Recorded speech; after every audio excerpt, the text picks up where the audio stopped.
I thank the chairman. This amendment will prohibit Homeland Security appropriations from being used to carry out President Biden's climate executive orders.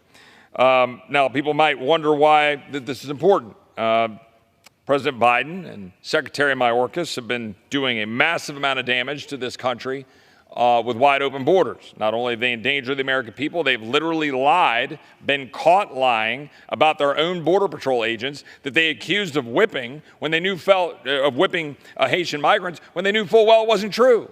They've been targeting, undermining, attacking their own personnel, their own law enforcement community, going after CBP and Border Patrol simply because Border Patrol wants to do their job, endangering the American people. But that's not it. That's not all they're doing.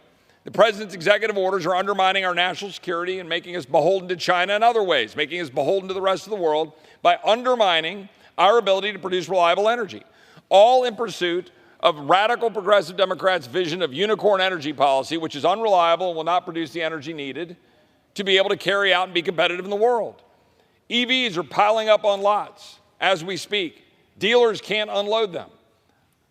They literally can't. They can't sell them. Why?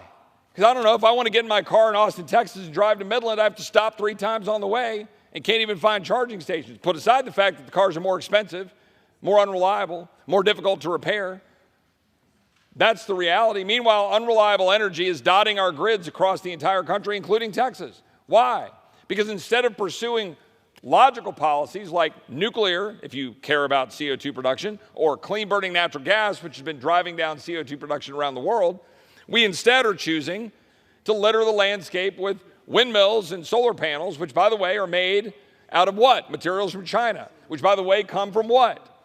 Forced child labor, which is going out and forcing children to have to go out and be in work camps to go mine the cobalt necessary for batteries, mine the minerals that are necessary for all the solar panels and the windmills that all have to go be buried and filled in the ground, all of which, by the way, produces unreliable energy, puts us behind the rest of the world in energy production, when 3 billion people on this planet don't even have reliable energy. We're literally shooting ourselves in the economic foot.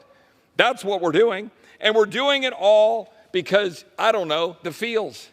I don't know, put a sticker on your Tesla while you drive around and feel good about yourself and pat yourself on the back when you're not denting CO2 production. You could actually get rid of every internal combustion engine car in America and you wouldn't reduce CO2 around the world by less than about 1.5% at all. And the radical climate change executive orders by the president are undermining our national security, forcing the DOD, forcing the DHS, forcing all of these executive branch agencies to weaken their ability to be productive and get their job done. Can you imagine? Border Patrol can't even talk right now on radios. They can't even communicate when they move along the border, if they're even allowed to go man the border, while instead they're changing diapers in some room in one of the ports of entry because we've been dumping people in through parole policies. Now they're going to be stuck down there trying to charge their batteries, hoping they can even go find the people crossing the river. You can't even make this crap up. If you set out to destroy a country, if you set out to literally destroy a country, I don't know how you could come up with policies better than the radical progressive Democrats who want to remake this country in their radical leftist image. I reserve. Gentleman reserves. For what purpose does the gentlelady from Illinois seek recognition? I claim time in opposition. Gentlelady is recognized for 5 minutes. Thank you, Mr. Chairman. This is yet another attempt by my colleagues across the aisle to defend any effort by the Biden administration to tackle the climate crisis and help our communities become more climate resilient. It is obviously misguided, anti-science, and will put all of us at greater risk of harm as a result of climate disasters. Only flawed and short-sighted thinking would presume that the climate crisis does not intersect with so many of the issues relevant to the department's mission, including migration, national security, and disaster relief. I will vote no, and I encourage my colleagues to do the same. I yield back. Back. Gentleman from Texas is recognized.